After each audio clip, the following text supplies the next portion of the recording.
Dave's behind the camera. We're the NC Beer guys. Welcome to another episode of NC Beer Buzz. We are continuing our trip down east this weekend, and we have found our way to Greenville, North Carolina. My old stomping grounds has changed a lot since I was here. They closed streets and everything. And we're in the Uptown section. It used to be Uptown section when I lived here. But now I understand we're in the Uptown Greenville on Dickinson Avenue at the Trollingwood Taproom and Brewery. And we're here with Justin Smith, who's one of the co-owners and does everything else that he needs to do here. All the things. He puts the bubbles in the beer. I put the bubbles in the beer. I pay the bills. Most important thing. Pays the bills and puts the bubbles in the beer. And I answer the phones. I mean, that's halfway to it. You do those three things and you're getting something done. That's right. So tell us about Trollingwood. Where was the concept?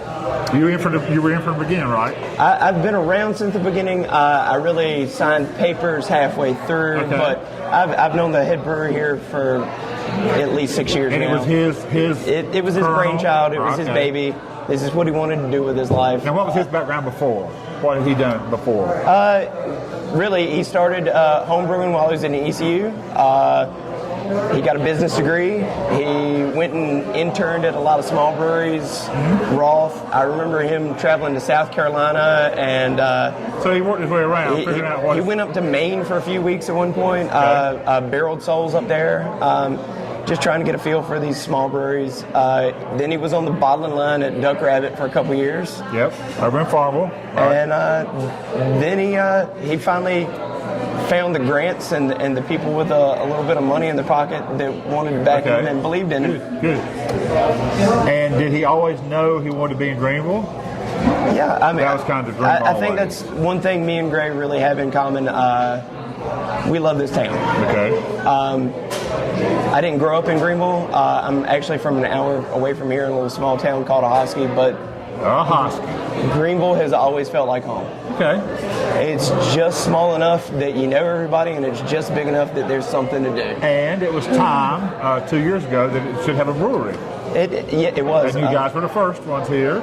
We actually had to get a law changed. I started to say, I was going to ask that next question.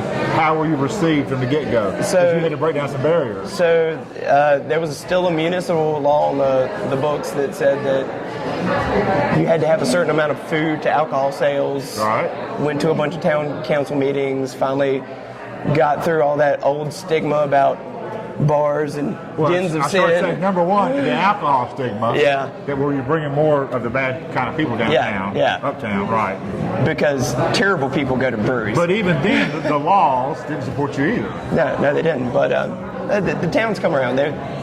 Nowadays, this town has solidly gotten behind the whole brewery culture. Good.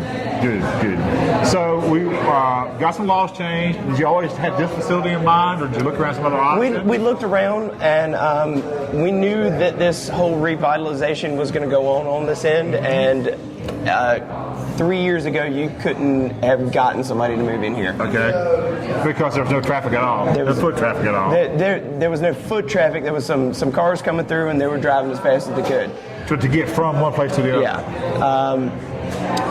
We've got a new little flyover getting put over here. They're going to redo my sidewalks. We moved in the restaurant next door, and now within a year, I've got a nice new restaurant coming in over here, another brewery. This whole area is... So a little district kind of going. This is going to be the place where grown folks go to hang out. Okay. Right. Downtown Greenville, uptown, whatever you want to call it, has always been for the college students, but we're getting a culture of young professionals in this town that need somewhere to go after work. Right. Somewhere to hang out on the weekends that isn't the club, that isn't, That scene. Yeah. It's different. And it's a give and take. Without that, it's hard to get those people to stay here. That's right. And until you have those young people to support it, it's hard to get it going. Right. So it's one of those things that just kind of it happens organically. Like you get a few that want to stay here, and then you get a few businesses that want to cater to it, and eventually you build something. And 13 or 14 months in, so far so good? So far so good. We're paying the bills. You said you paid the bills. We're paying the bills. We're paying the bills. And got 3 or 4 or 5 people in. I've spent 140 days without any cars going by, and we're still here. Right. we just gotta hang out for a little while, and it'll all fall into place. Yeah, that's good Zen thinking, but what really is the next step? The next step, we want to go. We've got new breweries coming to town, and they're way larger than we are. 10-barrel. We're on a 3-barrel system. We're doing small batches. And that's going to change? No, where can we differentiate then? So we put things in oak barrels. We bourbon barrel age things. But always will be small batch. Everything will always be small batch. Craft beer. Yes. I don't imagine this place buying a 10 or 20 barrel system. So you don't want to be a duck rabbit or a Mother Earth? If that were to happen, that's a decade down the road. For right now, we are happy doing just what we're doing right here. We can have somebody that can come and beat us on volume, but at that small level, you can beat them on quality. Right. So let's talk about the quality of the beer. And now you brought a brewer in, or you guys? Your partner is a brewer. My partner is the brewer. Is he the main brewer? He is doing everything. Okay. What are his go-to styles, or what does he like, or are there certain things? We have a Roggen beer, which is a style you don't see too often. That's actually our best seller. It's the entry-level craft beer. Kind of the gateway. Yeah. People come in and they tell me that they usually drink Michelob Ultra, and so you got to start them somewhere. And I continue on. Stick a sample of that in front of them, and they're surprised that there's a beer with color that they're willing to drink. And flavor, right? Yes. Amazing. Right. Yes, and it's a little foot in the door, and then you can move them up the line to something. But honestly, the beers I think that he makes that I appreciate the most. His dark beers, his stouts, his porters. We did a cinnamon porter this fall. It was amazing. There are few beers that I have drank that I would put up against that in that style. Right. So you think you may be stronger over the long term in the dark side?